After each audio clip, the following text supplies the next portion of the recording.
Attention, everyone. Santa has an announcement to make. For the good of Christmas, for the good of my family,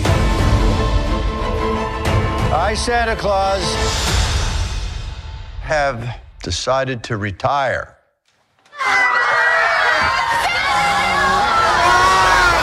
We have a grief counselor, right? You're interviewing to become Santa Claus. Yes. Can't wait to rub this in Brady's face. All I do is Give us your best ho, ho, ho. Oh, okay. Here we go. Ho, ho, homaha! Homaha! You see that? I called a little audible there. Anyhow, thanks so much. I sing, by the way. No, Brady can sing. slay all day, slaying anything and anyone that's in my way. You just good, but I'm so good. That's me. All I do is slay. During the last few years, we've ventured into a lot of different fields. I only hope that we never lose sight of one thing. It was all started by a mouse. All started by a mouse. Simple circles. Oh, gosh. Mickey is a thing we all share. There aren't many of those around.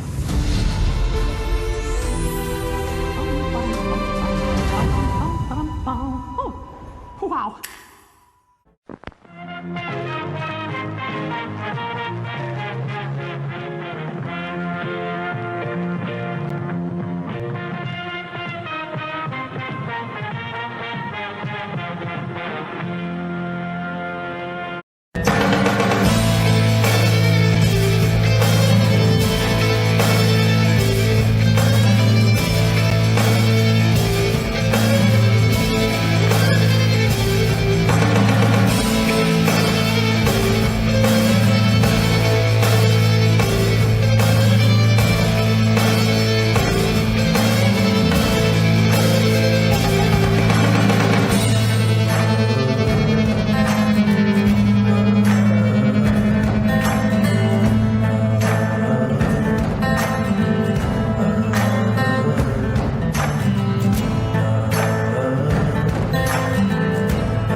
Definitely live the tape. You know what? It always happens. What is Yes. going on, ladies and gentlemen, boys and girls, children of all ages? Welcome to this week's installment of the Dads, Not Always on Wrestling. And yes, I know we've mentioned it a couple times on the streams we've been on lately. You know, this is a makeup episode. Yes. Due to circumstances that were beyond our control last week, we were unable to do Dads Live. Due to circumstances that are beyond our control for next week, we'll be unable to do Dads Live. So we've moved straight into the canning phase of the That's right. Dads. We are Not back in old always school on mode. wrestling. That's right. Back the way we started it when we relaunched the channel.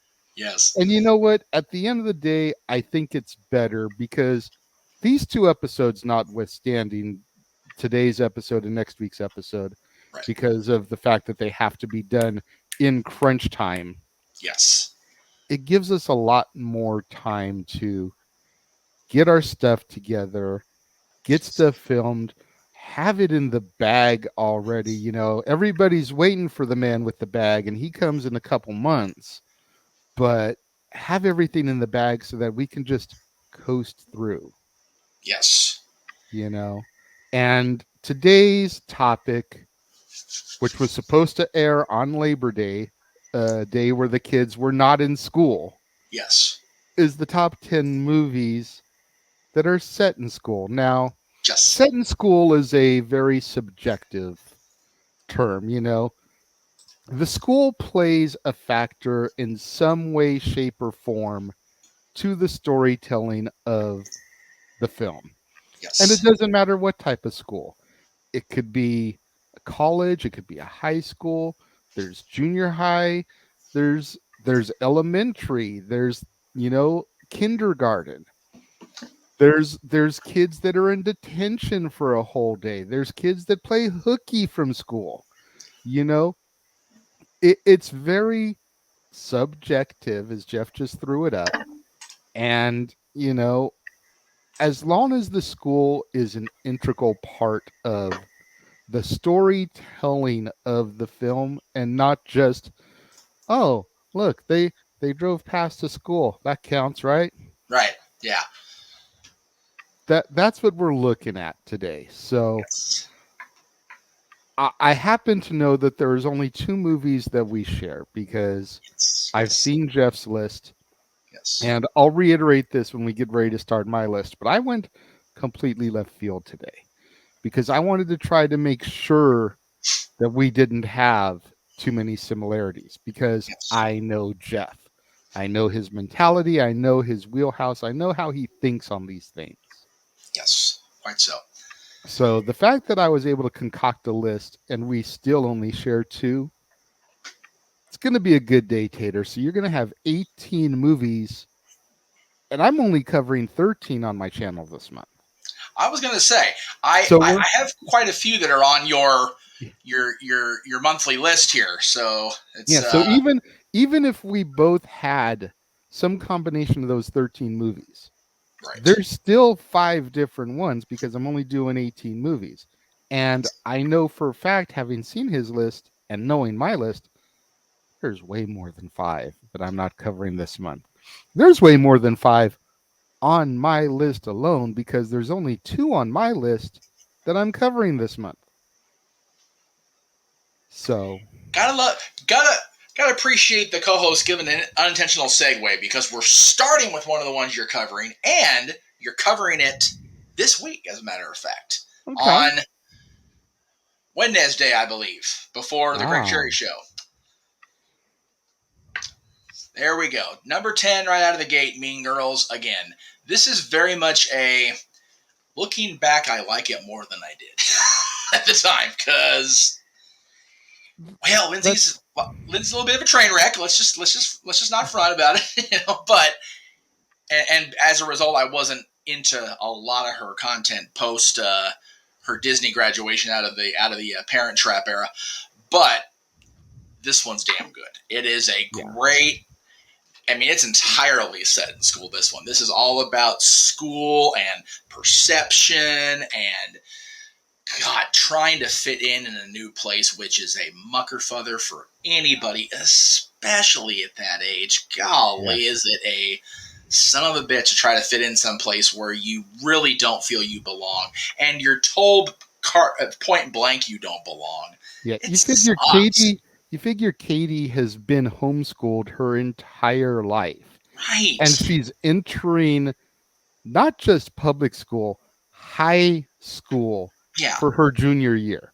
Yeah. Her first schooling out of homeschool is her second to last year of high school.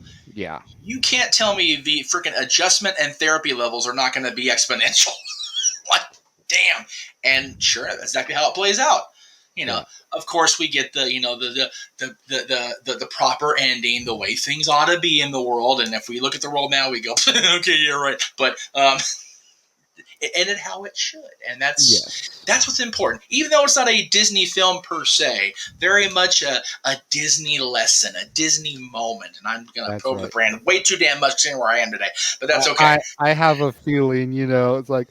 You've just switched shills. Like, you don't even shill your own shit anymore. You're shilling the Mouse Mafia stuff. Hey, I will say this. As y'all are seeing this in real time on Monday afternoon, I am, with any luck, on my way back from wearing this actually to the physical therapy testing down here down in Anaheim. So we'll see how that lays out. But yeah, we're also not doing it live because I probably wouldn't make it back in time. And if I did make it back in time, I'd be like laying on the floor in convulsions, like, I'm okay, let's do the list, we got this, because I'd be so physically worn out.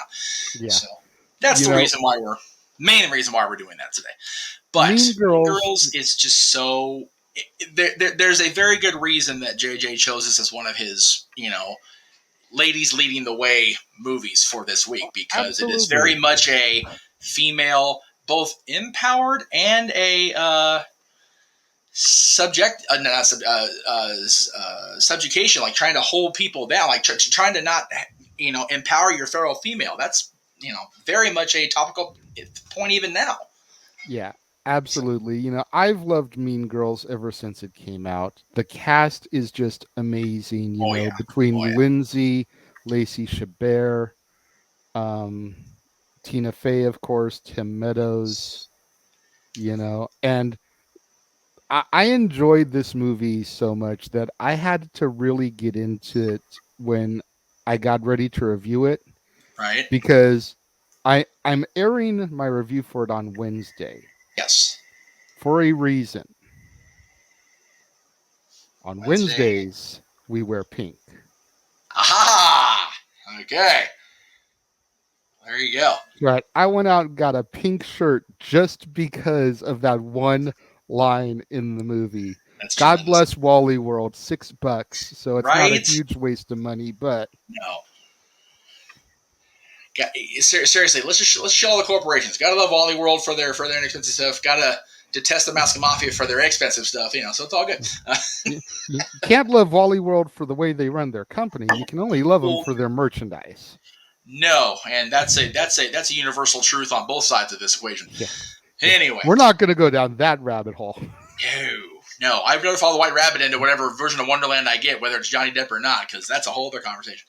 Anyway, number 9 is one that could be easily featured next month on a list, except that the show we're doing next month has nothing to do with one and dones.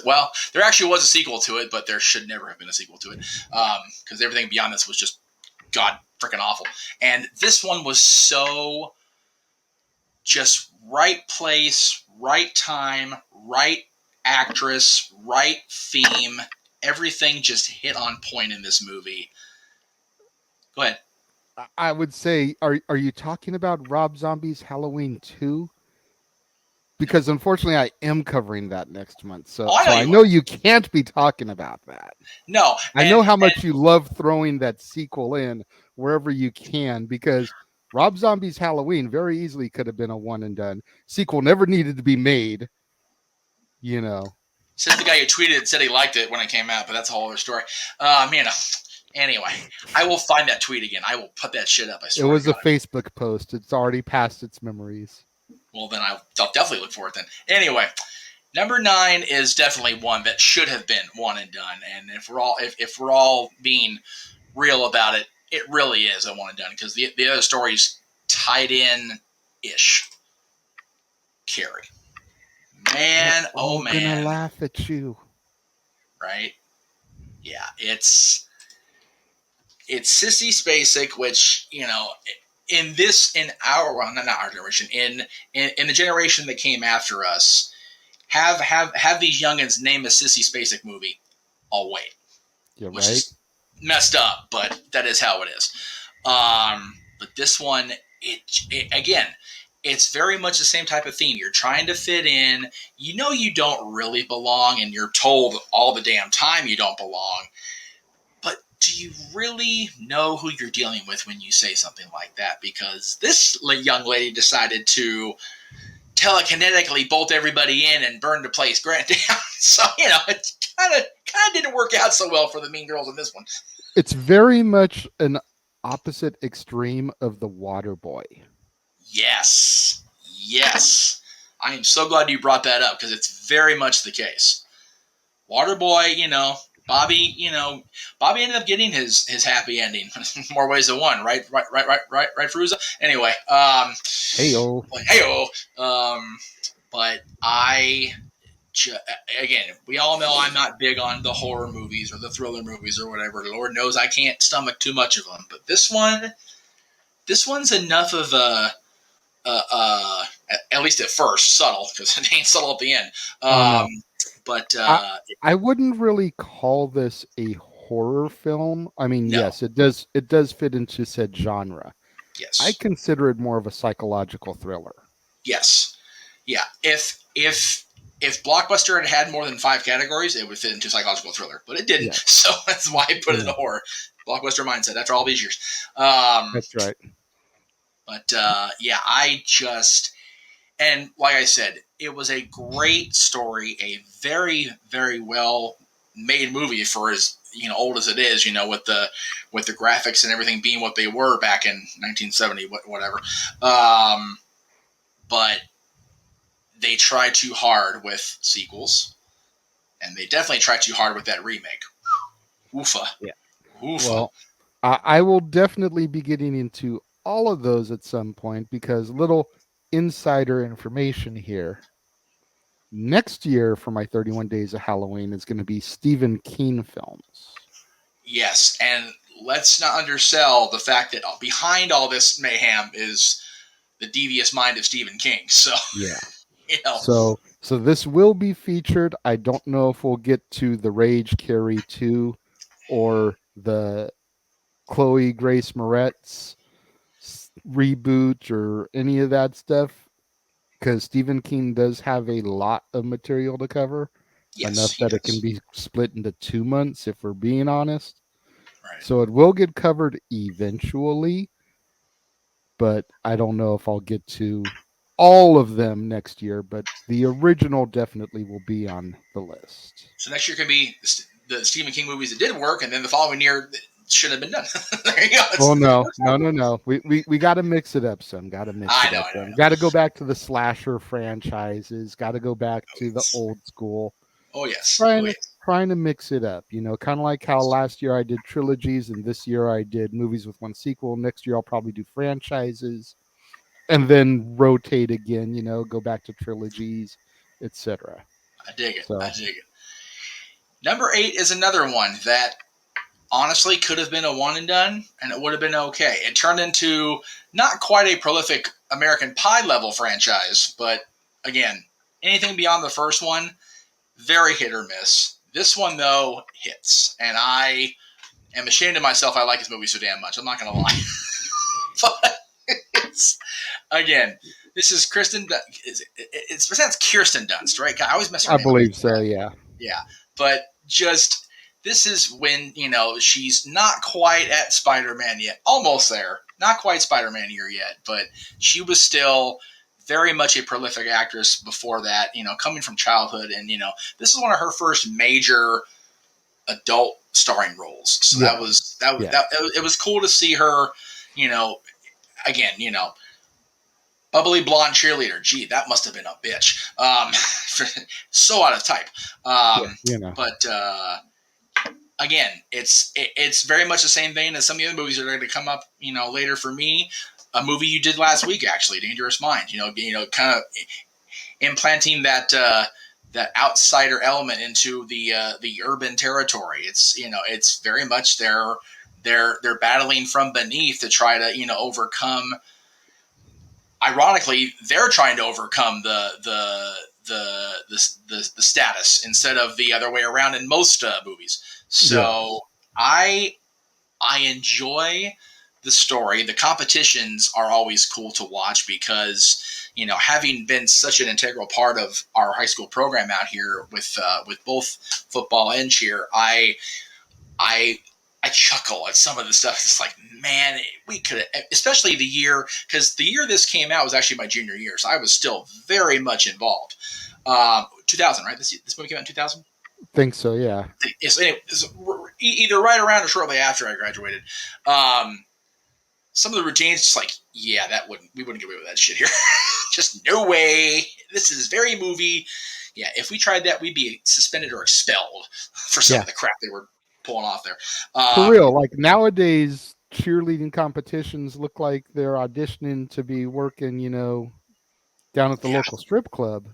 Yeah, it's back then. If we did that, way back in my days, almost 20 years ago, they'd have been expelled.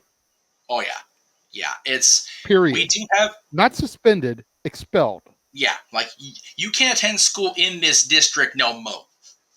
You need to go into other places where they tolerate that naughtiness. Now, I will say that our school actually has I don't know if the entire district does this, but a high school I went to that we're still part of now has a dance team specifically for things of that nature, but they ain't dressed nowhere near as with good reason. They're children. Yes. For the love of God, they're children. No. So, but this movie, again, it's a great story. It's very much a turn a theme on its ear. Like, usually you get the, and again, this is the whitest dude in the room saying this, so forgive me in advance, but, usually you get the white privileged folks having to, have the ability to suppress the minorities. And this is the white girls going into a competition going, oh shit, we got to fight now. And it's so perfect because these cheerleaders, Kirsten's team, has always had the advantage because they've had the money, they've had the training, they've had everything basically handed to them. And now we've got them having to think on the fly, which both of us being involved in wrestling with another, thinking on the fly and concept on the fly is a bitch. But if you pull it off, it's even more satisfying than lay it out for 20 minutes and then go out there and, do it for 20 minutes. It's so much more gratifying, at least for me. Agreed. So, number 7, I think number 7 hits home for me more than just the actual fact that it's a great 50s era movie. You think about it, it's really George Lucas's first big something. Yeah. Even before Star Wars. Which is, George Lucas said Star Wars? Yes. Yes, he did. It's really one of the lead actors branching out of Mayberry and ultimately what set him down the path to Wisconsin, if you think about it. Mm-hmm. American Graffiti. And again, Harrison Ford's in this one too. So, it's kind of, Set him down the path to happier days. Yes.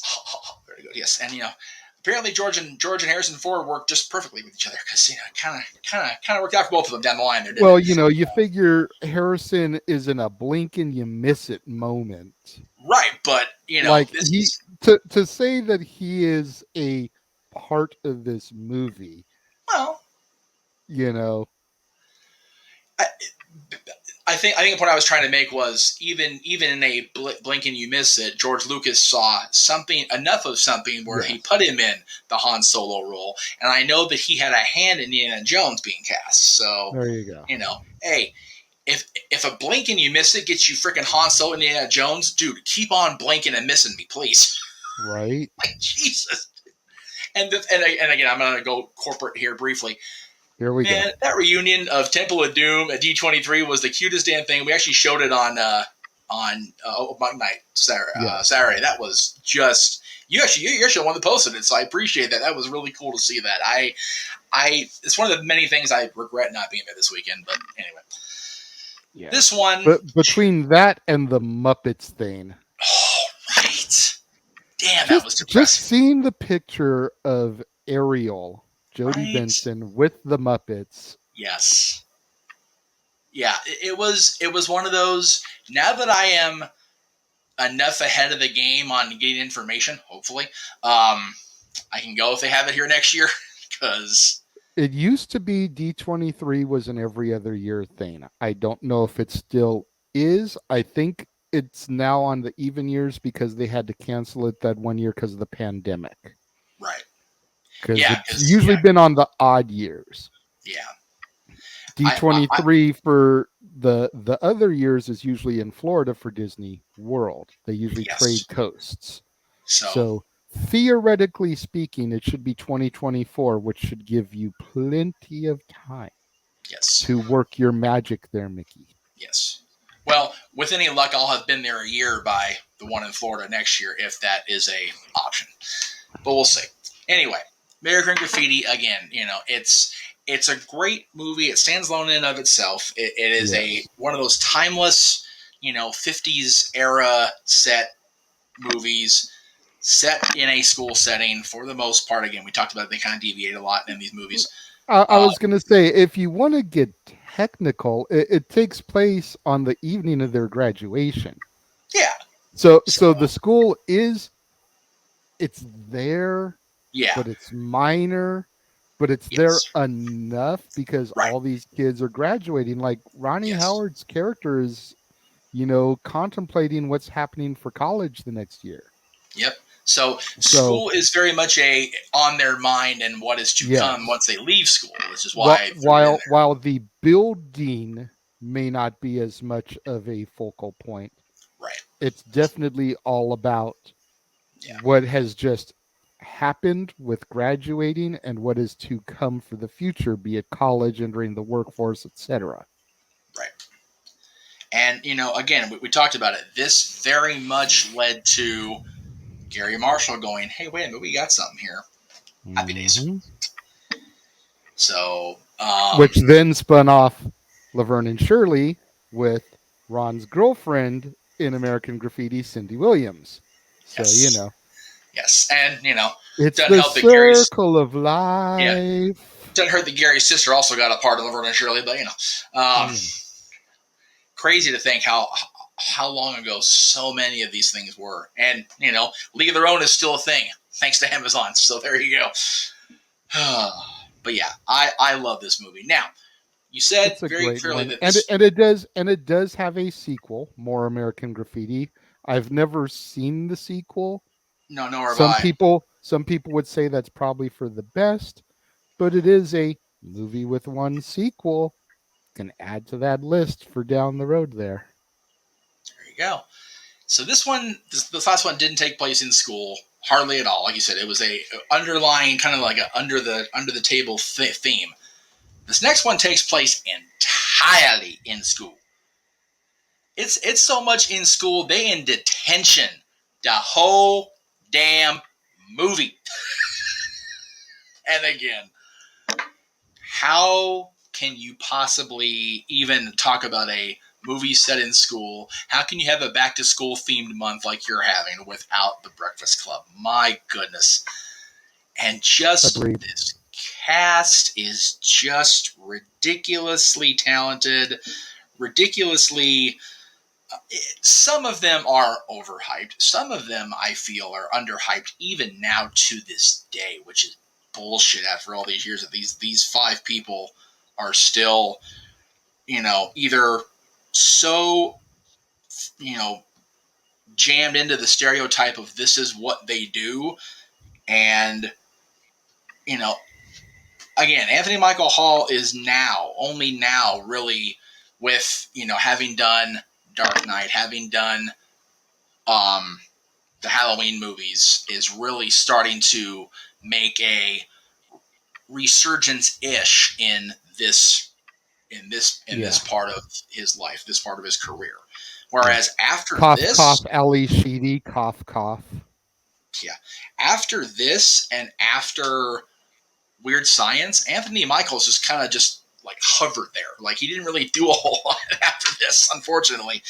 He Judd tried Nelson, to change his image. He tried to change his image with Edward Scissorhands being the complete dick boyfriend. Right? No one bought it because he had been the geeky kid holding up Molly Ringwald's panties in 16 Candles. It's like, no, you can't be a dickhead. I don't buy you as a badass. It's like, no, you can't be a badass, dickhead. You're the one holding the panty. You're the one with the freaking bra in your head creating a woman out of computers. Like, no, stop. No, Anthony, it's about Anthony. Molly Ringwald again.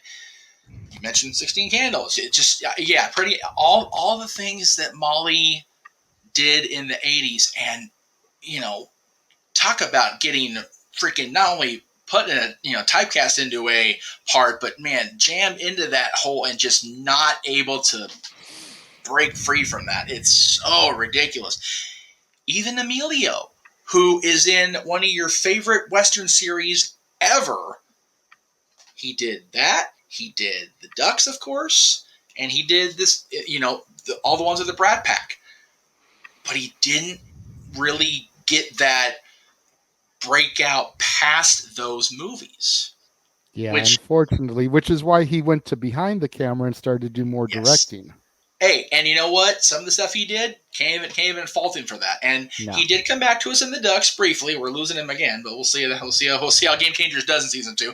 But yeah, this is one of those. If none of them did anything else, time in a bottle, and all of them come off so absolutely perfect in this movie. You've got John Hughes behind the camera, which is never a bad thing in the 80s.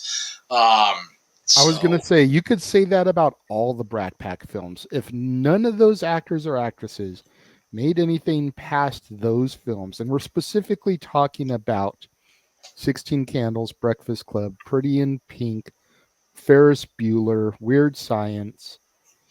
You know, there's others that are Brat Pack films beyond those, but if none of those people made any movies outside of those 5 films, they'd still be considered icons. Yeah. When you because figure that those movies were such, like you said, time in a bottle, a time capsule. Yeah. You want to know what 80s life was?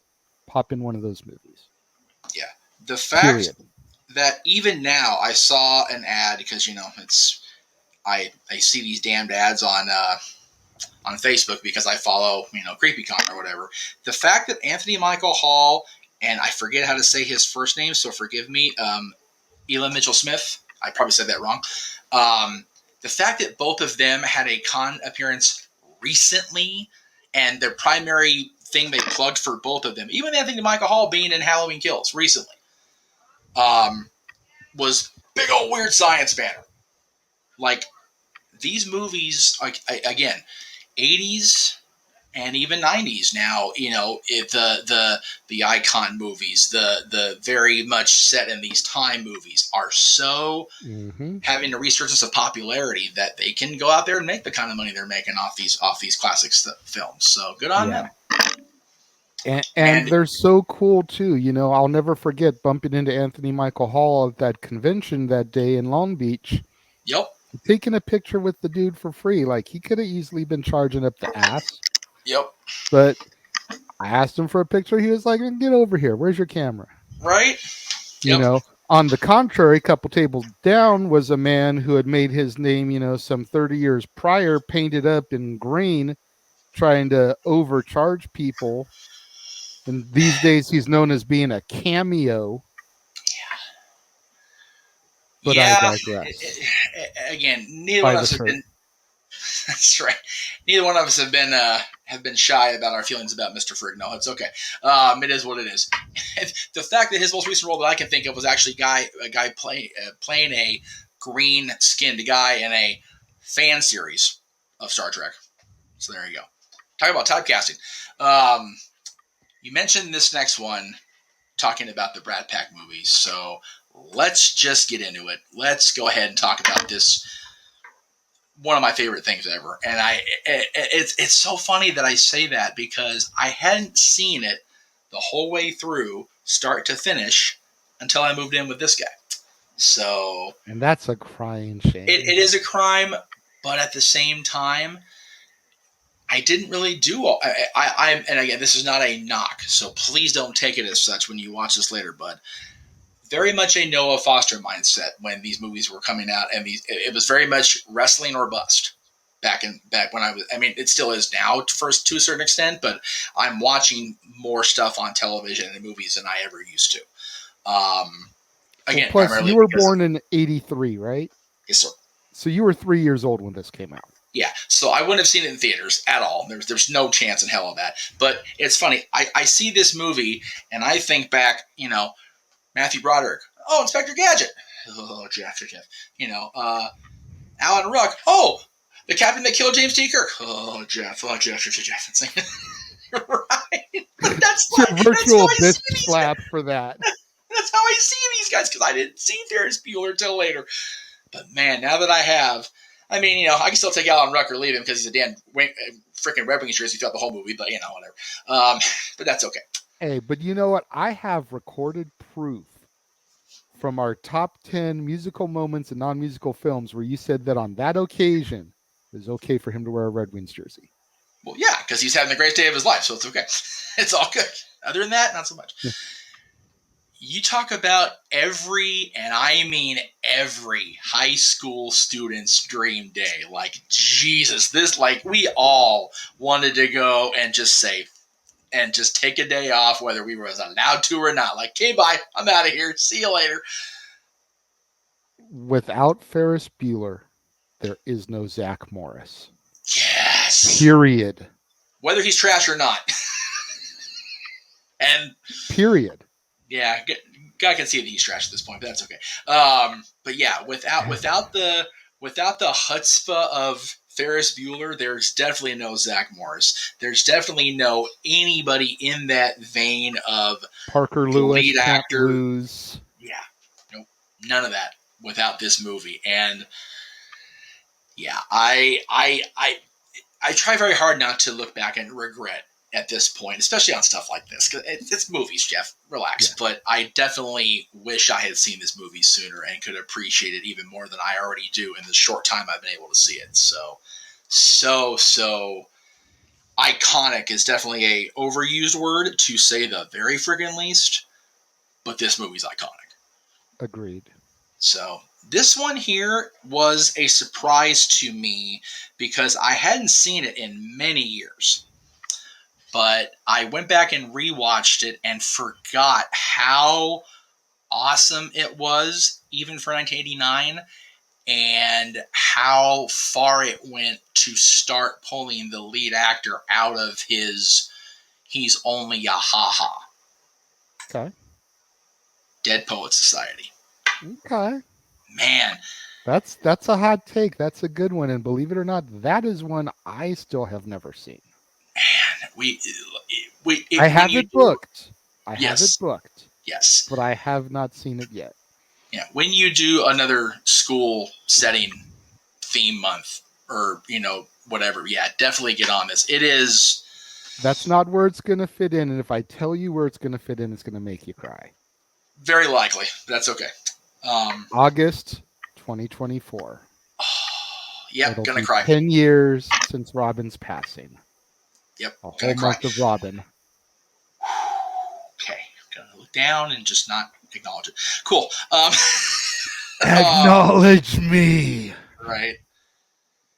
And the fact that he's still a world champion saying that, Jesus. Anyway, Robin Williams, the classic clown, the classic, everything's funny, everything's this. This is very much a departure for him. One of the earlier ones where it's a drama for him, and people, Good Will Hunting was the first major, no, he just happened to win the Oscar for that one, which he should have, by the way. This on one, that list too. Good Morning Vietnam, everything that he did, and again, he tried a lot sooner in his career than Jim Carrey did to break out of that, only ha-ha guy. And this one definitely worked. This one is a phenomenal story.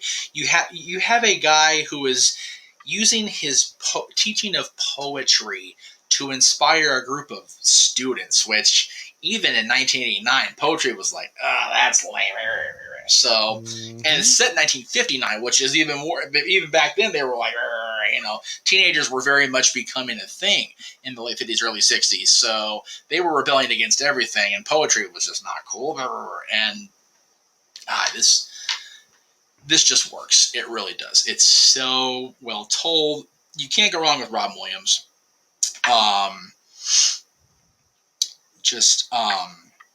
A classic movie. People compare it a lot to Mr. Holland's Opus, and I can't disagree with it. A lot of the same basic themes. I just like this one better because it was first.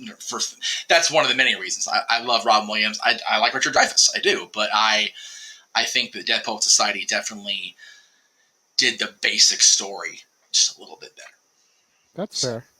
But yeah, definitely recommend both. Mr. Holland's Opus is one of Richard Dreyfuss's better roles, and that's saying something. Richard Dreyfuss has a lot of better roles. All right, we talked about this one earlier. It was what number on your. Are we at? We're at number 3 for me. Okay. So no worries. We talked about this earlier. This was on your movies this month. It actually aired on Labor Day when this was supposed to air. So we'll go ahead and throw that up because this was. You talk about a hell of a time period for an actress. This is right. This is only a couple years, I believe, after. Yeah, 3 years after Batman Returns for Michelle. And again, it's based on a true story, which is even crazier to think about it. You know, this was for lack of a better term, in real life, I'm trying to get the name right here, so forgive me.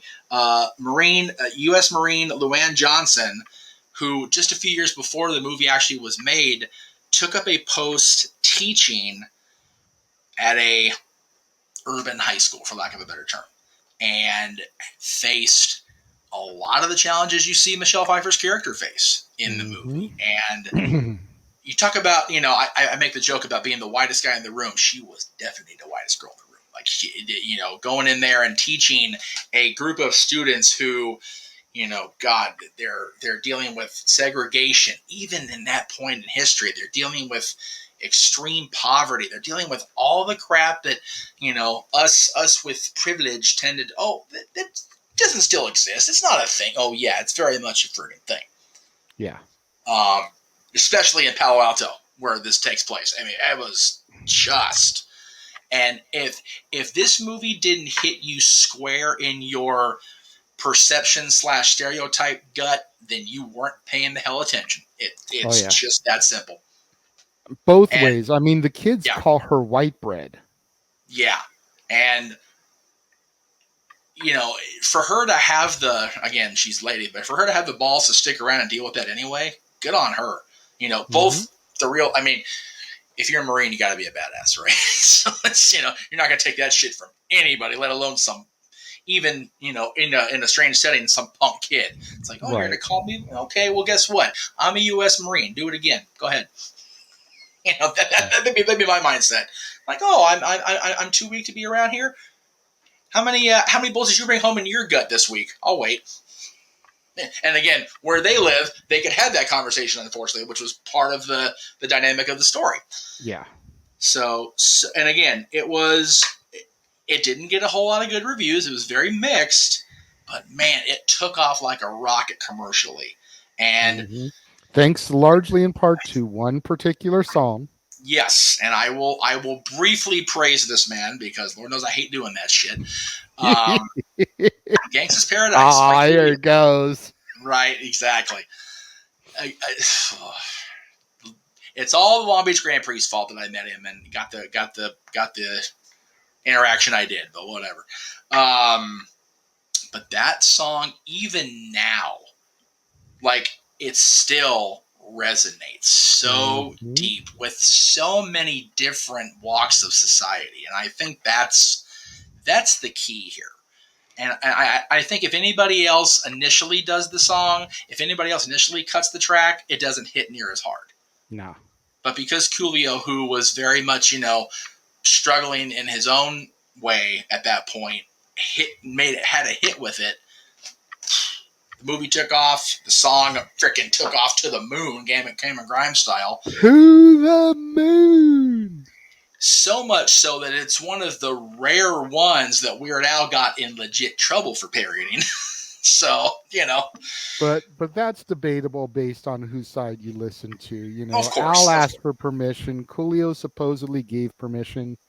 Yep. Then permission was retracted and it was too late. And so beef occurred. And at the end of the day, no disrespect to Coolio, I think he was just way too high when he gave permission and didn't realize that he did.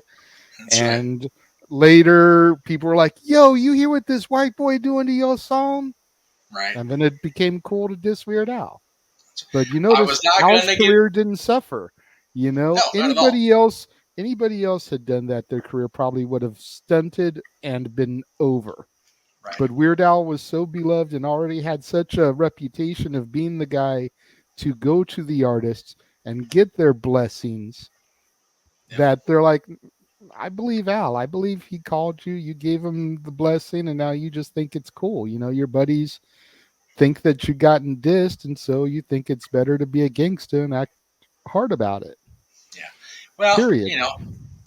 It's classic tale. I was gonna not give my okay, but then I got high. And it's kind of what happened there. And hey, Amish Paradise, the video is tremendous. Florence Henderson and the Michelle Pfeiffer role. It's like, God damn it, that's everybody's mom. Like, what the shit, man? And I think it's cool, whether intentional or unintentional, that this followed Dead Poet Society for you, because you talked about the poetry aspect, and Luann has the same issue trying to teach her kids.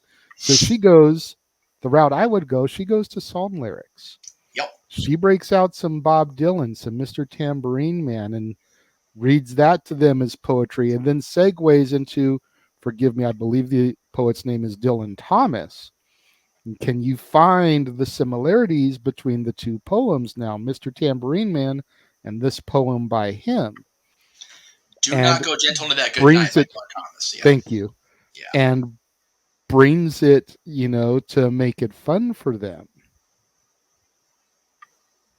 Yeah, it's and again, you go outside the box in situations like this. Absolutely. You're comparing Mr. Tambourine Man to a Dylan Thomas poem. You're rewarding with candy. You're rewarding with theme park trips. And the administration is trying to suppress it. It's like, what are you? And you know what? It's so damn. I always forget how much this movie gets me worked up, because the administration trying to keep things, status quo level. It's like, we fought the same shit when I was in high school. We're fighting the same shit now when my boy is in high school. It's like, damn it. This shit. And we're going to be fighting the same shit in 10 years. We are, because administration just can't understand, because either they've been there and think their right way is the right way, or they've seen how the other way goes and don't want to deal with the extra, which is like, come on, man, they're kids. They got to be able to learn, and develop at their own rate. So, unfortunately, school administration is very much like retail management. You get set in your ways, and you're unwilling to listen to any potential idea that could bring new vibrance, boost, because this is what has always worked. But then you want to criticize, numbers are down, work rate is down, morale is down, but you don't want to listen to the ways to boost all those things. We had. Okay, let me get off my pedestal here. I mean, we had an administrator at our school, who would not do what needed to be done to get one of our athletic teams back to where it needed to be. She left her office within a year. We were contending for state championships again. Hey, just saying. Daryl Sutter came into the Kings. What was it? December 2011. What happened that June? Exactly. You can't invoke real progress without lack of fear to change. Simple as that. And this movie very much is that. Now, number 2 is going to be polarizing, I'm sure, for different audiences. Ooh, you have my attention. Some people stick by this movie. Some people praise the movie more than the TV spin-off, follow-up, whatever you want to call it. Some people stick to the creator's rhetoric and go, the movie's not canon. It kind of is what it is, and I enjoy the TV show much better. I tend to ride that line like a show pony, because I loved the movie when it came out, and I adore the TV show even now. Okay. Now, people are going to, on both sides get on my ass about this, so it is what it is. Hey, not me. You I've got nothing but love for Buffy the Vampire Slayer. Yes, I know this. Primarily because I never dived down the rabbit hole that was the TV show. And man, so the movie, man, I hold in such a high regard. Exactly. Christy Swanson, Luke Perry, may he rest in peace. Paul Rubens, David Arquette, Rutger Hauer, minor blink and you miss it role by another man who ended up with a stellar career out of it. He goes by the name of Ben Affleck. Yeah, Ben Affleck's in this. David Arquette's in this. People forget that. So, I named him. Oh, I didn't even. I didn't hear you say David Arquette. I apologize. This thing's still acting weird. Anyway, so much good in this, and for even Joss, who people have their feelings about Joss Whedon nowadays. Let's not even kid ourselves. But there's the true polarization. Yeah, for Joss to almost throw this away as it's not really what I wanted to do. It's like, that's a dick move. This is a damn good movie, Whedon. What the hell's the matter with you? And again, I don't mind the fact that it's a parallel, story, or it took place in a different continuity. At least they still acknowledge it. That I don't have a problem with. But man, it's an alternate universe, just like the Kelvin timeline. Right. To completely write off Christie, Luke Perry's Pike, who, man, I think that would have been a great thread through the TV show had they gone that route. Whoever they cast as Pike, right? But Donald Sutherland, who is still a legend, even he was a living legend at that point. He of course, but man, to write off his version of her Watcher and just have it be a completely different actor in a throwaway scene in, I believe, the last season of the TV show that we actually see Buffy start her training. Because by the time we get the TV show, she's already, gone through the end of this movie in a different timeline, burned the school gym down, and moved on to Sunnydale from LA. So we don't see any of her LA life until flashbacks later. And they completely not only retconned the movie, but took the scenes that really made up the heart and soul of the movie and just made it like a couple of liners. It's like, that's the only really bitch I have with the TV show itself. I don't have a problem with different timelines. Like you said, the Kelvin timeline in Star Trek was a very difficult thing for me to process, but I did it. So, but this movie, again, it's 1992.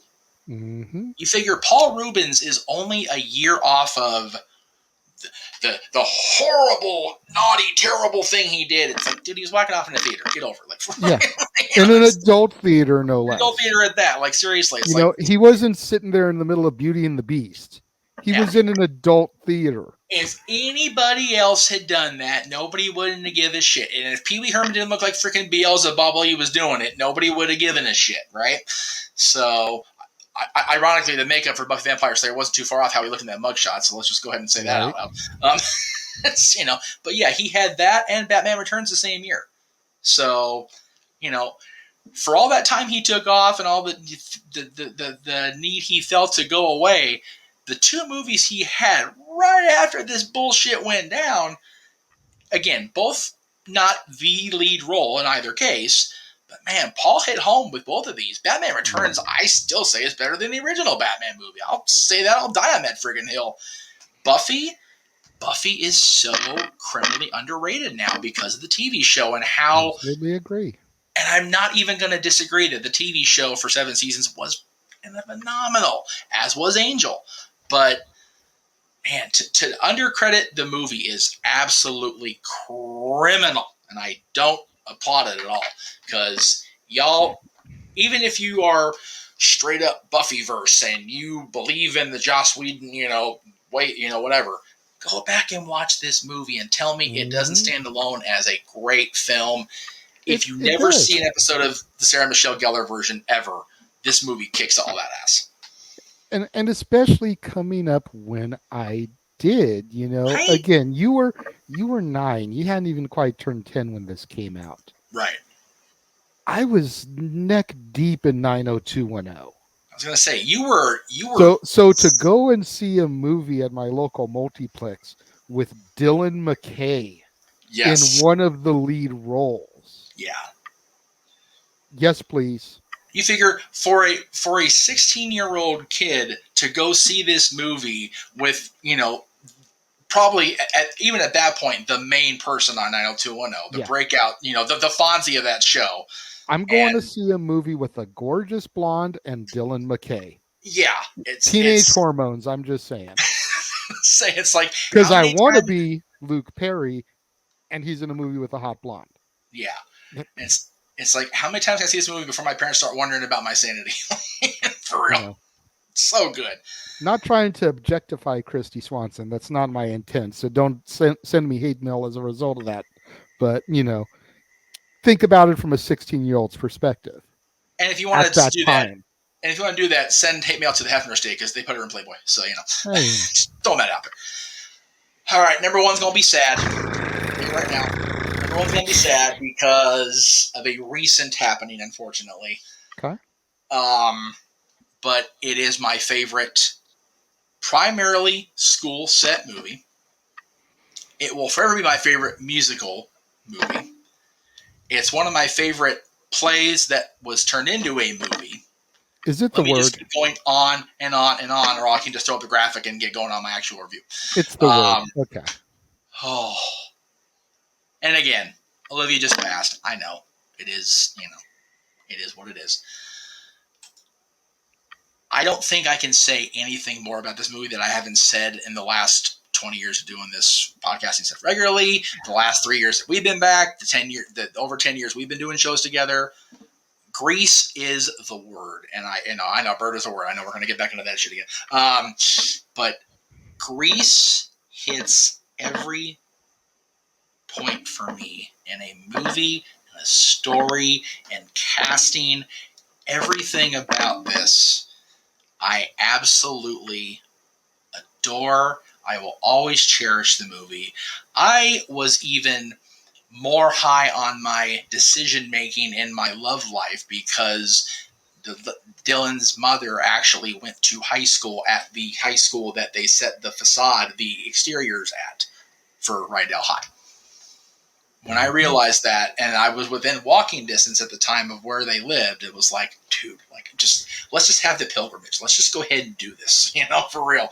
Again, as you're watching this, I'm hopefully on a different pilgrimage. We'll see if it actually plays out today or not. But, stuff like that, it's just, you can't. It was like going to, you and I, when we went to the different houses from Back to the Future, going to the Halloween locations. Like, you can't properly quantify a feeling that even just the locations of the settings of the film or the TV show bring out in you. When that stuff happens in your heart and in your brain, you have to include it on every list you possibly can because nothing else does that for you like that. It's just something about these movies, and like you said, the raw emotion that it evokes, and especially when you discover that you're so near to it. Yeah. Like I've talked about a couple times, I talked about it on my review of this movie, but I had seen Good Burger probably about 100 times before I noticed the West Covina sign in the backdrop. Right? And then did my research and went to where Good Burger and Mondo Burger were located at. Yeah. Yep. It was 20 years later almost. And he's 15 years later, and it's like I'm standing in front of the restaurant that Ed worked at. Yeah. Like, at least the exteriors. Yeah, exactly. The interiors were probably a soundstage, we're being honest. But, right. The exteriors of where all that stuff took place. And it's like, dude, growing up like I did, growing up with all that, Keenan and Kel, the Good Burger movie, to then step foot there. Yeah. And you talked about being so close to Rydell. My dad went to West Beverly High. Right?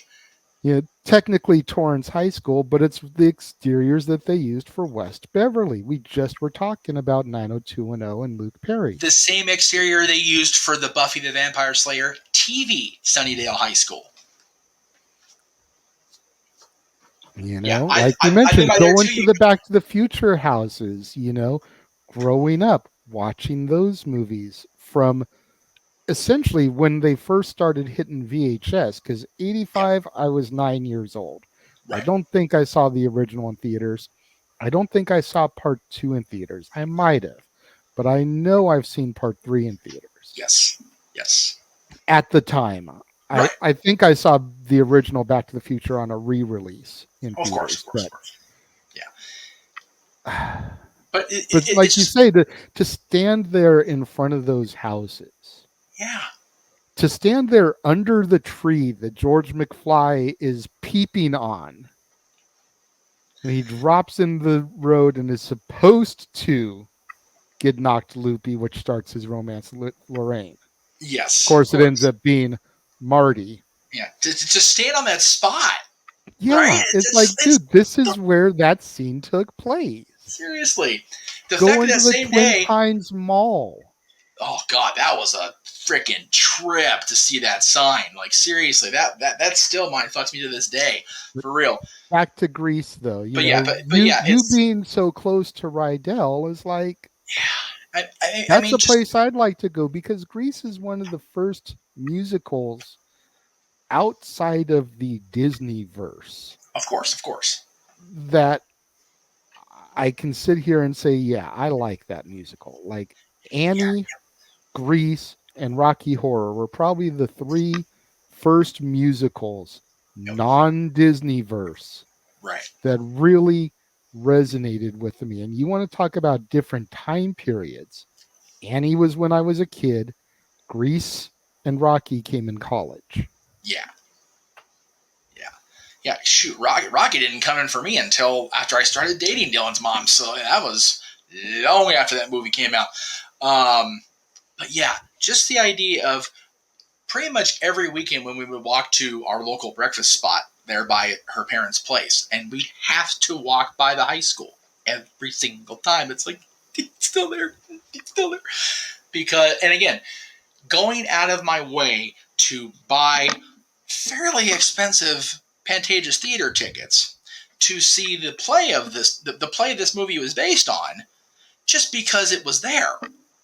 Yeah. And the fact that I wore the leather jacket I still have to this day, and a white T-shirt so I could look like a T-bird, like this movie is everything, which is why I insisted on running the salute to Olivia when she passed, because there probably was no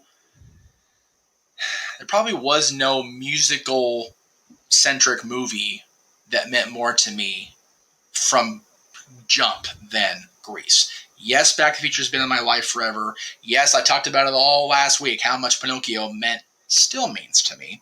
Pinocchio. Which, again, y'all need to get on the Disney Plus and see that shit, for the love of God. Here comes the shill again, the corporate shill. This isn't a corporate show. This is a little Jeffrey Meacham going, dude, they actually did right by my movie. Get out there and see it. It's okay. Here's the shill part. It's $1.99 right now, for real.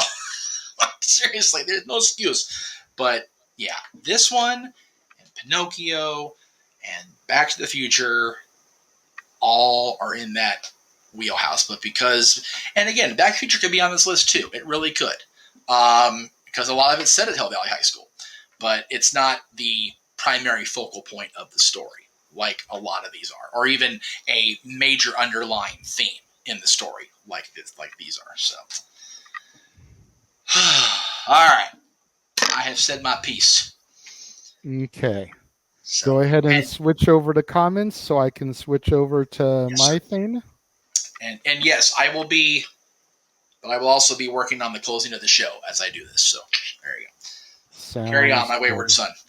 There will be peace when you are done. Sounds good. Well, that was a hell of a list, good sir. I knew you would not disappoint. I try not to, usually, We're going to kick things off. We're going to kick it off with a bang here on my list. And I was debating about which one of these to use, because I was originally going to go with the original. Oh. But the more I thought about it, the more I thought that the school aspect was definitely more minor in the original than it was in this particular version. Number 10 on my list, Spider-Man Homecoming. Oh, nice. I love it. Yeah, like I originally had the Tobey Spider-Man image for the original. And I'm like, man, but there's so much more in this one that takes place at the school. Yeah, agreed. You figure Peter is coming back after the Civil War. He's trying to integrate in the classes. You've got the homecoming dance, obviously. You've got the mathletes type of thing, Right. with MJ on the team. There's so much more that is school centric in this particular version of the origin story, if you will. And it's not really an origin story, much like how you were talking about Buffy. We're 6 months or so after being bitten by the spider. Right. Because he mentions in Civil War that happened 6 months ago. Right. And this opens with, Peter cam footage of the battle at the airport from Civil War, and then him coming immediately back. So 7 months, maybe, post spider bite. Yep. Which I thought was a cool way to go. They didn't have to tell the origin story. We all know Spidey's origin story at this point. It's just like Batman's. Do we really need to see Thomas and Martha Wayne getting gunned down by a junkie in the middle of an alley? Again? It's like, Jesus. Stop shooting these poor people already. It's like, they're human beings too. We get it. Yeah. Move on. Right. Some of these other origin stories, that Marvel brought out, maybe mainstream in the comic books, but not so much done to death in the movies. Yeah, we need to know these stories. We need to know about Doctor Strange. We need to know about Iron Man. We need to know about Captain America. We need to know about Vision and Thor. We don't need to know about Vision Spider-Man. and Wanda. Yeah, definitely those two, because I had no idea who they were before these movies. So we'll see. And in one timeline, freaking Wanda is Magneto's daughter. Yeah, that's... Yeah, so, Scarlet Witch and Quicksilver are the spawn of Magneto, but with no mutants in the MCU at the time, how do you get around that?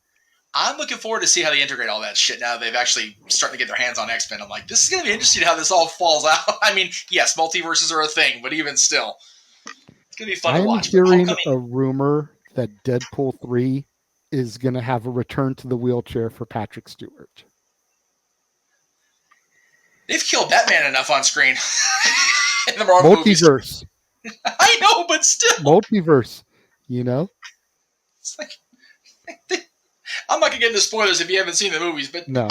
You know what? Screw it. Yes, I am. They disintegrated this poor bastard. They freaking they freaking turned his head around upside down on one of them. Like, goddamn, leave Patrick alone. But yeah, Spider-Man Homecoming, I figured was a great way to come out the gates here. Dig it. I dig it.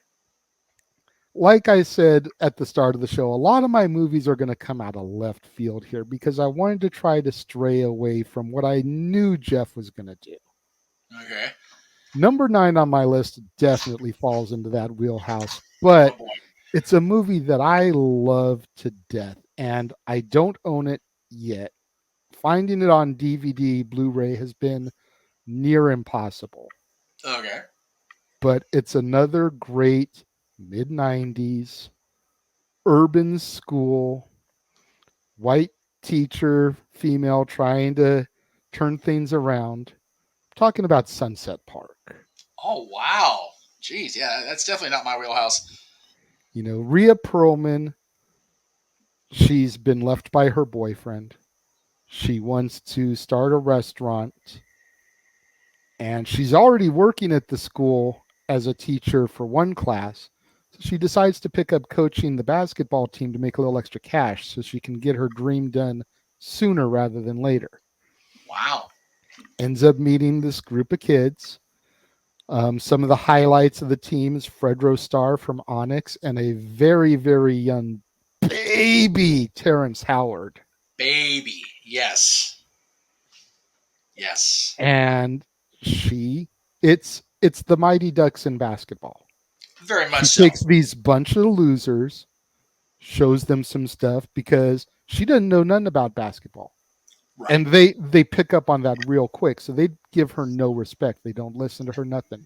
She's like, look, if y'all teach me about basketball, if y'all teach me about this sport, I'll teach you how to win.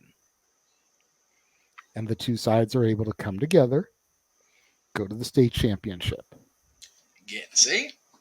They lose, but just the fact that they got there just boosts their self-esteem, their pride. They don't get that happy ending where they win the championship too. They still lose. Right. But now they're more determined than ever to repeat next year. Exactly.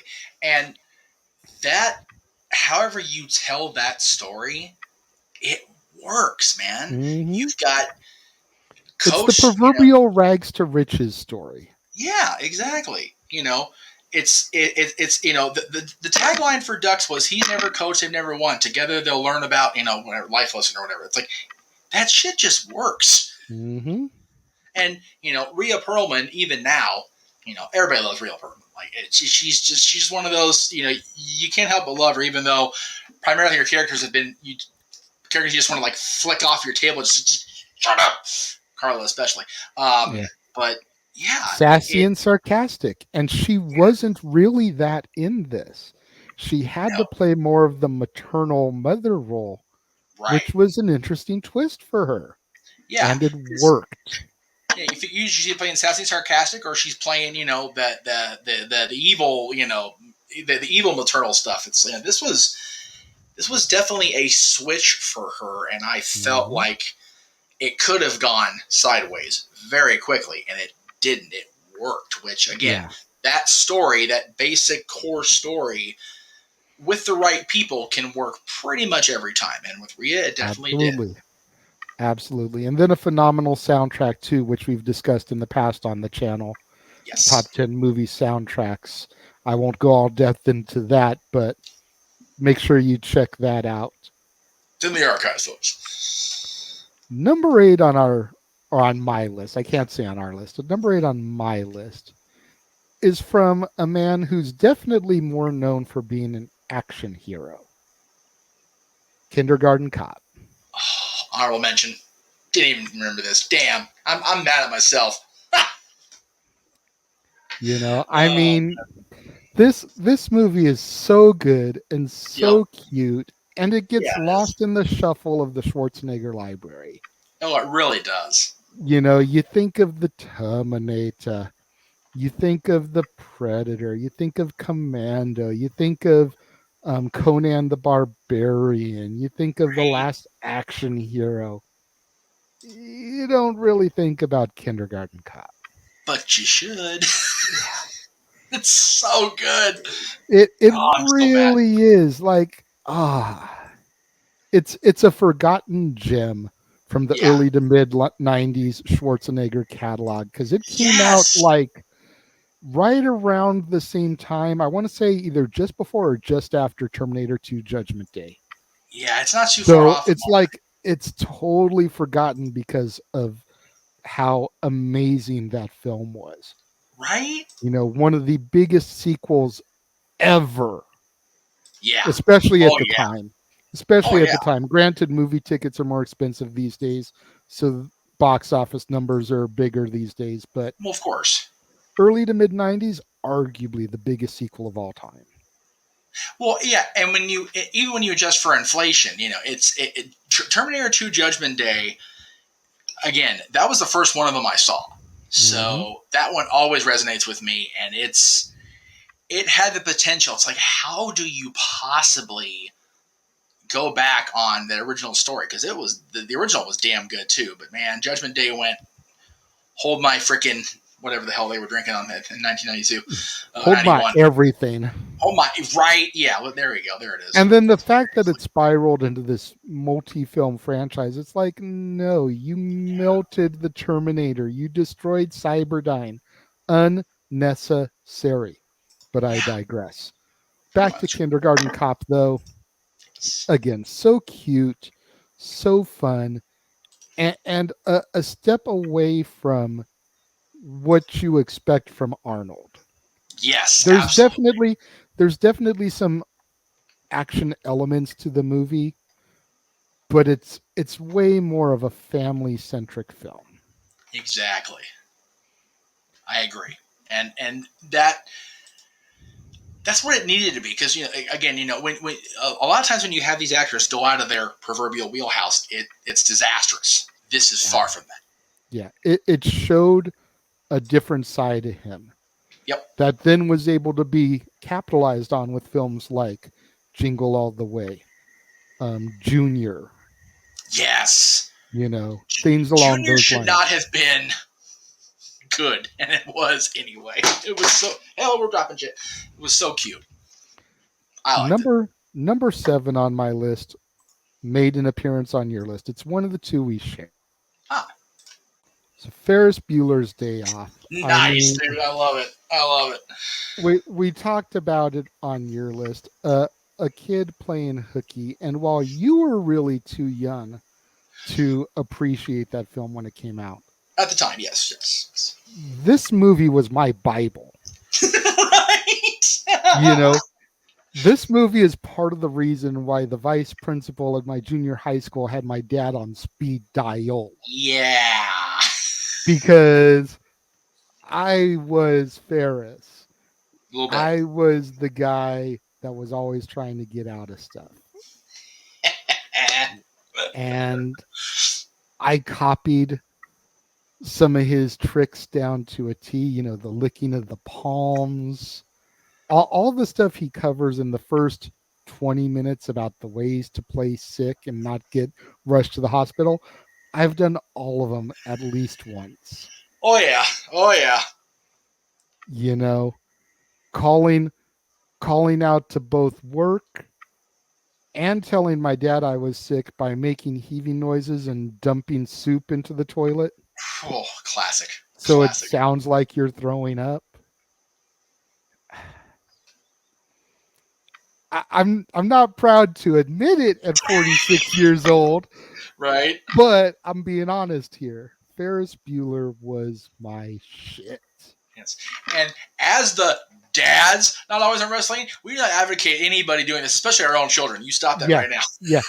And as the dads who have seen this movie and done it, Natalie, Rose, Dylan, Evan, don't think y'all can get away with it because we know the tricks. That's right. No. Number 6 on my list is another one that goes outside the box a little bit. We're going to college for this one. Oh. And one man who is going for some higher education while his buddy is in the workplace, kind of a slacker. And when scholarships are about to be pulled and he's about to get thrown out of college, they decide to throw a house party. Oh, jeez. In order to raise the funds, the pajama jammy jam, in order to keep him in school. House party 2, baby. Oh my goodness. I love it. I mean, this movie is all about higher education, if you will. And no, I'm not talking about smoking that sticky green. Yeah, a little bit. But you're just trying to make a better life. Kid was always expected to go to college. Play is play. Of course. At this point, Play is either an employee or manager at a record store. Yeah. So he's already out there in the workforce. He's making money. He's still trying to shop the Kid and Play name, get them signed, etc. Right. Kid's out there trying to bust his ass, do right by his father who had passed away. Yeah. So you've got the juxtaposition between, trying to stay educated, try to better yourself, and being content with where you are in life. You've got the bullies full force who work security now on the college campus, so they're still messing with him. Oh. You've got the addition of Queen Latifah. Yes. To bring that educated black woman, sophisticated black woman to the forefront. Yes. Kind of as an opposite to Tisha Campbell. Not that Sydney wasn't educated, but when you compare and contrast, you definitely see the differences between the two characters. Definitely a stark contrast. Absolutely. I mean, you've got cameos from Ralph Tresvant, post New Edition. You've got cameos from Tony. You've got another amazing performance from Kid and Play rocking the mic at the party, the Pajama Jammy Jam. Yes. It's just a great movie all the way around. It is. It's the only one in my wheelhouse, I believe, that takes place in college. So everything else is high school or lower from here on out. Fair enough. Number 5, I feel really needs no introduction. It jump-started a huge franchise. Some of it necessary, some of it very unnecessary. Oh my American goodness. Pie. Another honorable mention for me. Absolutely. I mean, you just look at this cast of misfits here. Right? Jason Biggs, Allison Hannigan. You've got Tara Reid. You've got Sean William Scott. You've got Thomas Ian Nichols. Yes, thank you. You've got Nina so Subari. many great names there that went on and had tremendous careers post this, despite a lot of them being typecast. Oh, yeah. Looking at you, Sean William Scott. Oh, God, yeah. You know, even Jason Biggs, a couple years later, when he had his bit part in Jane Silent Bob Strikes Back, talks about how he's always going to be known as being the pie fucker. Right? Yeah. I think the only one that was typecast worse than Stifler, though, was Stifler's mom. That wasn't a bad typecast for her, though. I'm just saying she made bank off of that for a Jennifer minute. Coolidge took that shit and ran. So good on her. But American Pie, though, I mean, you can give the props to the main timeline, 1, 2, wedding and reunion. Yeah. Everything outside of that is really unnecessary. Yes, very true. Very true. I don't necessarily mind the standalones, the offshoots. They're funny, but this timeline is definitely, and I like that they went back and got everybody back for reunion, because wedding didn't get everybody, and that was kind of a bummer. The only one I think that was missing from wedding was Shannon Elizabeth. Everybody else, I think, was there. No, Mina didn't come back for that one, I don't think. I noticed there were a lot more missing than I anticipated, but everybody came back for reunion, so that was kind of cool. But yeah, the first one especially, again, you know, people were leery about the second one because, like, how do you possibly tell this kind of shit again? And exactly, it's like 16 Candles didn't have a sequel. No. The Breakfast Club didn't have a sequel. Why is this getting a sequel? This was very much a throwback to those Brat Pack John Hughes movies. Yep. And they didn't need a sequel. Why does this? No. The only reason the sequel worked is because of the college setting, number one, and number two, because they upped the raunch exponentially, because they had to for that type of story. And part 2, I think, is the weakest of the 4. As do I. Personally. As do I. But, again, it's one of those, you know, they were going to go ahead with it, so they did what they felt they had to do. I still say it wasn't necessary to go past the first one in any case, even with wedding and reunion being as good as they turned out to be. But the first one, again, we've all been there. We've all been that person who gets walked in on in a moment that you don't want to get walked in on at some point or another. We've all been that awkward, you know, person in school. Hell, I still don't like to shit in public now. I don't. I absolutely refuse to, unless it's unfortunately for Finch, in his case, it was emergency because of help. But you gotta go, you gotta go. But if I don't have to, I don't. Like, for real. That it just weirds me out to do that in public. Or in a public restroom. If you're in public, you can go to jail. I'm just throw that out there quickly. I don't encourage that either, kids. Don't do that either. No. That's wrong. That's even worse than ditching school. I'd rather you do that than shit in the middle of the street. Public anyway. indecency. Yeah, public indecency. That's right. You're shitting in the street. Ron White, thank you for that. This one, again, we've all been one of these kids. Every single one of us has been one of the people in this movie. Or a nice little hybrid. Right. And I think that's what made it work I think this one came out in 99. So we're right at the turn of the century. I'm the age these guys are in this movie, basically, around the time the movie came out. Like I'm maybe a year behind them at this point. So I am all up in that mindset. I am all up in everything, going to prom and having a woman to take with you and being able to throw down after that dance is over. It was everything. Mm-hmm. And yeah, I definitely would include it in any list that takes place in a school setting, because it's just you mentioned it's very much our Brat Pack era movie. And again, you're a few years ahead of me, but the kids that went to high school in the late 90s, early 2000s, this is our Brat Pack jam. Mm-hmm. Speaking of Brat Pack jam, number 4 was on your list, The Breakfast Club. And that's coming up for you pretty soon, or did you do that one? I lost track of. Coming up pretty soon. I believe that's going to be the week after this one. Okay, cool. I mean, what more can we say about it that we didn't already say on Jeff's list? So we're just going to quickly bypass and move along. But that's the only other one that me and Jeff share. Which, coincidentally, it was the 2 John Hughes ones that we shared. Again, I don't think John Hughes can be praised enough for his movies, especially school set / school age movies. That dude knew his place, knew his shit, for Fingers real. On the pulse of coming of age.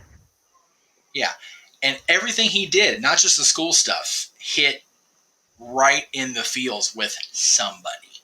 Yeah, that's the mark of a great director. Can't even stress that enough.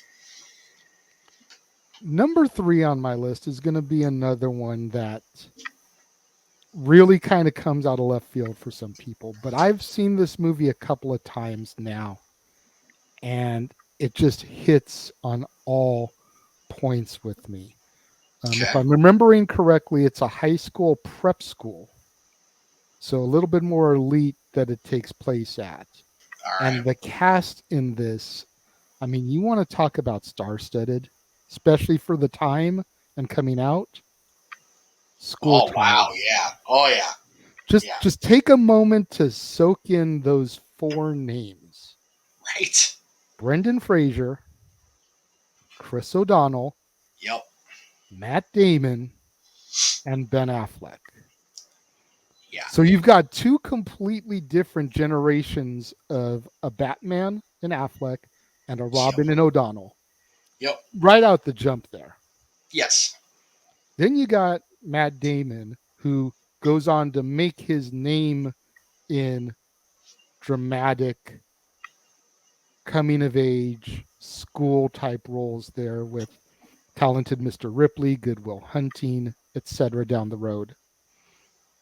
You got Brendan Fraser, who wanted this to come out prior to Encino Man, because this was finished and in the bag before Encino Man.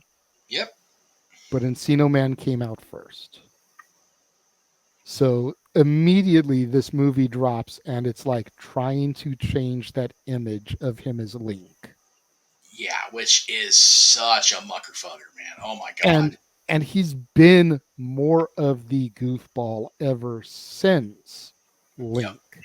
You think Dudley Do-Right, you think George of the Jungle. Yep. You know, I mean, it's not like he hasn't been able to get away on occasion. Right. But they're definitely few and far between. The best that he ever did was playing Rick in the Mummy franchise. Yep. Get away from that typecast. But even Rick had a little bit of that humor to him because of the subject matter, trying to keep it from being straight up horror and make it more action comedy. And when you think about how, I mean, there was a video released really recently how much damage he did to himself doing those type of movies to try to break out of the Link typecast, that his body just completely gave out on him. Yeah. So, and the fact that he popped up in cameos in pretty much every Pauly Shore movie thereafter as Link, didn't help him any, No. but it did show what a cool dude he was, that he was able to give back to what launched him to superstardom. Yep. Because he is in Son-in-Law. He is Yep. in the Army now. Yep. And just think what would have happened if this had come out actually first and been a mainstream thing before Encino Man. Like, would that have been the same path he'd taken? Or would he have actually been able to, play this off and actually make it something where he stayed in more of the dramatic vein and more of the, like you said, Matt Damon and Ben Affleck, went on, years later than people realized, to do Good Will Hunting and really get themselves off to the next stratosphere.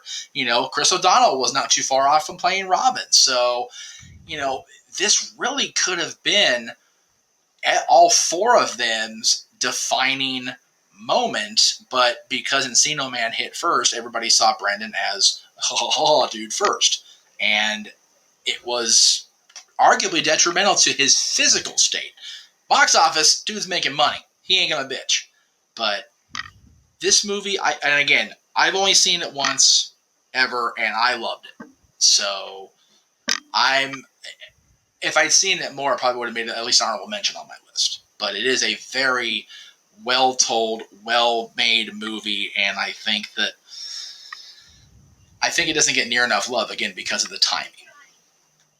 I couldn't agree with you more, though, Jeff. I mean, I regret that I saw this movie as late in life as I did. I wish I had seen it closer to when it came out. It just wasn't my wheelhouse at the time. No, nowadays, it definitely is. I adore it. Number 2, I won't say is in the similar vein, but it also takes place in a prep school. Okay. As a matter of fact, it's the last film in a trilogy, and the only one where the school really comes into factor. Look at you throwing the D3 up. Whoa. It's funny you did. I almost wore my green Ducks jersey today. I don't know why, but I almost did that. Like, it was almost as if you were speaking to me through the ether, I mean, you figure the first movie, there's like a scene in school, yeah. The whole I will not quack at the principal. D2, they're tutored by Miss McKay. Right. D3 is the only one where they really are in a legitimate school setting for a good chunk of the movie, because they're the JV hockey team now. Yeah, and the school is a major factor in the story on a lot of levels. Big time. Yeah. Big time. I couldn't have Sunset Park and not have the Ducks. Especially since I sat here and described Sunset Park as the Mighty Ducks, but basketball. Yes, this is true. I mean, I'd be criminal if I left the Ducks off my list. And you know me, any time that I get to discuss the Ducks, it's a good day, Tater. And especially since, like you said, the first one doesn't take place in school. No. But the Real Perm movie very much does take place in a school setting, so it does tie into that. This one, like I said, the school is such a major part of D3 that you have to. Yeah. Because it comes back to, like you were talking about with Mean Girls, not fitting in.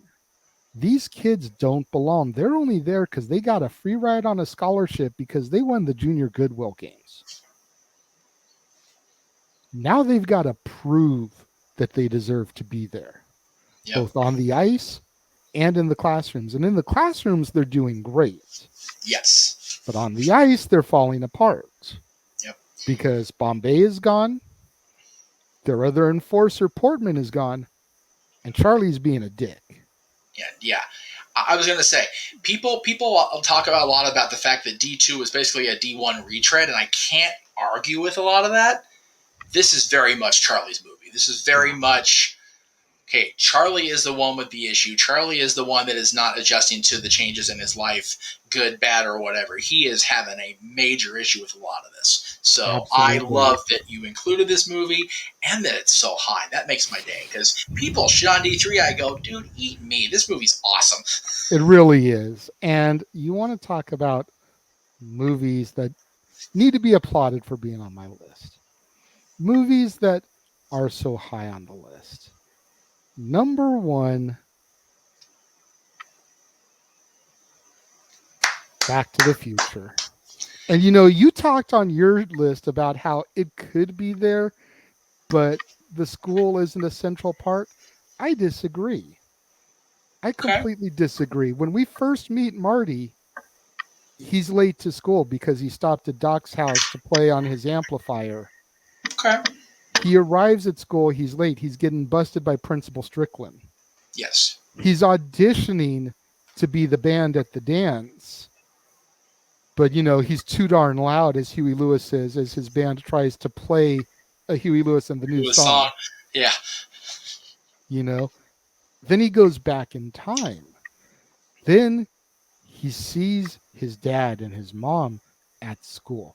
He plays Johnny Be Good at the Enchantment Under the Sea dance where they fall in love and kiss for the first time.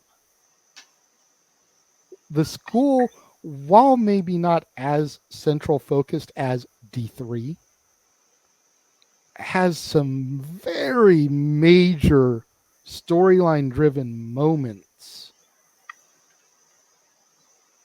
And as such, I feel like I needed to pray to the gods and include that as my number 1. And when I saw that you didn't have it on your list, I was like, oh, wow, again? First, the musical moments in non-musical movies, you didn't have Johnny Be Good at all. Right. And you still kick yourself to this day. Yes, I do. But at least this one I had what I thought was a valid argument. And then here for this one, you didn't have it either. I was like, dude, Back to the Future. Like, come on. I felt that I was justified. But again, there's a lot more that is focused on the school setting, at least peripherally, than I gave it credit for. It wasn't a complete forget like the damn song. That was a complete what the hell. But this one, at least, I can definitely understand where I strayed in my thought process. But again, if I went back and thought, it would definitely be up there. Grease is still my favorite movie set. That's in a school setting. It always will be. But Back to the Future, again, it's very much like Michaels and Flair. It's definitely 1A, 1B, because Back to the Future is my favorite movie, period. But yeah, I can see where school threads through a lot of it. It seemed more like it was not the focus, but I guess when I think about it, it was. So again, well played. It's a very integral part. You figure in 1985, before Marty goes back in time, they're sitting there at the dinner table talking about where they had that moment, Yeah. Yep. And then to see that play out later in the film, it's like, this is very much a thread that brings the whole story together, because now it's about making sure that moment happens. If that moment at the Fish Under the Sea dance, the Enchantment Under the Sea dance, does not take place, nothing that happens after it exists. There is no part 2. There is no part 3. There is no animated series. There's no universal ride. There isn't now either. At that dance in the school gym has to take place, or literally everything in Marty's existence ceases to exist. Well, then and we start to see that happening on stage during Earth Angel. Well, in that case, even though you had a very recent success on a different platform, I apologize to Mr. Zemeckis, Mr. Silvestri, and everybody else involved in Back to the Future, because I done fucked up again. Thank you. You're welcome. It has been my honor and my privilege to catch Jeff 2 times now. 2 times? When it comes to Back to the Future. Two time. That's right. So that is my list. That is Jeff's list. What do you guys think? Let us know. If you're watching the premiere, leave your thoughts and comments over there next to Mr. Meacham. If you're watching on demand later in the day, leave your thoughts and comments down where? Down there. That's right. Jeff, why don't you tell people what's coming up here during the week? All right. Well, thank you again, Jay, for throwing over to me and making me realize what a buffoon I am when it comes to my own damn movie. We'll go ahead and move right along. So, again, if you watched earlier in the day, cool. If not, even if you did, go back and watch it again because JJ covered Clueless today over on Renegade's Reviews, so check that out. That went up at 2 p.m. today because we be at 3 p.m. today, so JJ's very accommodating when it comes to the dad's time slot. Yes. Well, he'll also have Mean Girls on Wednesday, continuing with his female lead this week, and then Friday, of course, Heathers with just if ever there was an 80s cast, Heathers is it. Right, Winona Ryder, Christian Slater, and Shannon Doherty in the movie that got Shannon Doherty the role of Brenda Walsh.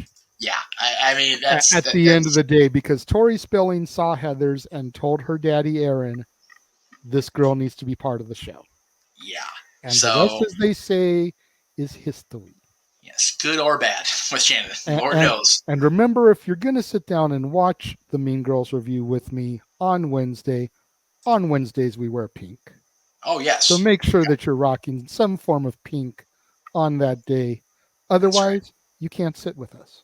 Even if you're Samoa Joe and rock that pink keychain. If you know, you know, folks. If you don't, you can't watch because it's not online anymore. Anyway, Saturday, he'll have his new releases. Saturday, as Kevin Hart brings another classic to Netflix. It's not really classic because it's brand new, but it's bound to be a classic with these two yuckles involved.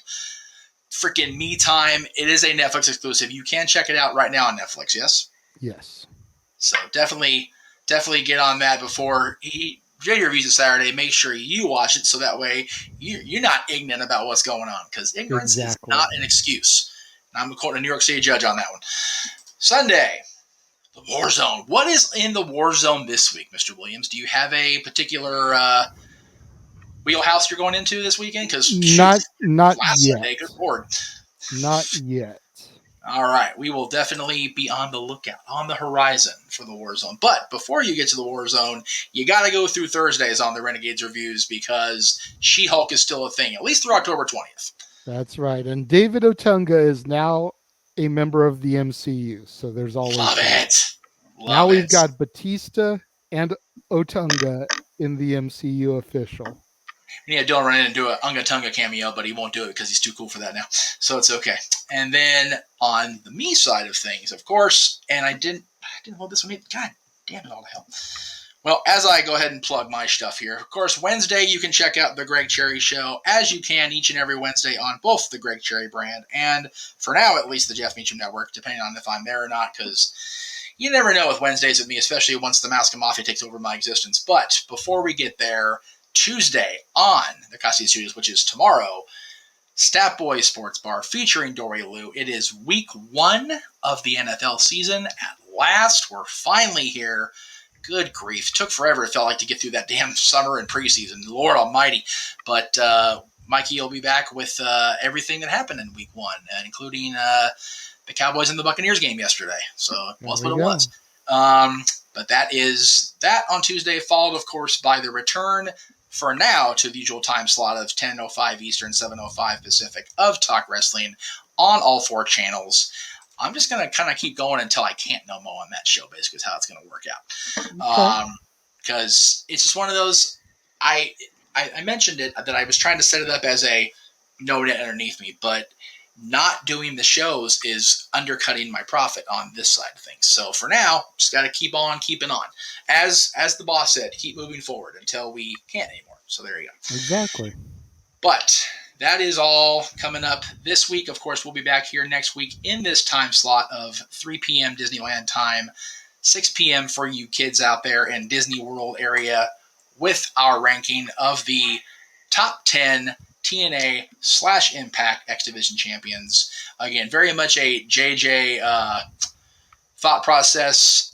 He wanted to talk about it, and I can't blame him, even though he and I didn't really watch a whole lot of TNA/Impact in the post-Hogan era, but there are plenty of clips and videos to go around and watch and play catch-up ball, which we have both done now, and I'm looking forward to this. And, again, it's very obvious, JJ got his belt, and we were happy about that open mic night, so that's the reason, a major reason why we're doing that show. We were going to do that show on that Monday anyway, so it kind of just worked. Actually, I take that back. We were going to do that show the first part of the month.